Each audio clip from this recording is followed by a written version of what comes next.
it's an awful time of year to get to the market. It really is. And for Dalvin Cook, the same thing is, once again, teams are up against it. The problem is when you're a running back and you get released after the draft or you wait to sign until after the draft, teams get into their even OTA period and they're like, oh, this kid we took in the 4th round is fine. Like, we're good. We don't care until we see him absolutely fall apart in training camp. We don't feel the need to go pay you. So I think this contract that Cook gets is going to be wildly underwhelming compared to the player he's been in the past. And that's good. You should pay for what you're getting, not what somebody else already got. And I think it shouldn't really have a ton of money trickle into future years, which is very important, of course. No 1-year deal is typically a bad year deal, depending on how you structure it.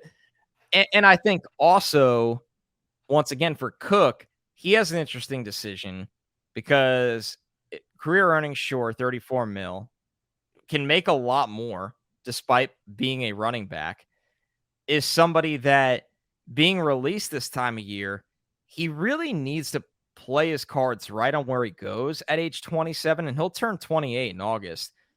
Because if he goes somewhere and he has a pretty bad year, or that team does and no one cares about him, I mean, his market when he hits free agency again next year, there's just not going to be anything there.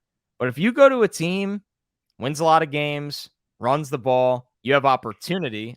The Miami thing is a little odd because it feels like he'd just be another guy there with the Jet. And some people might say that about the Jets, but I don't, because once again, our thoughts on Brees needing time.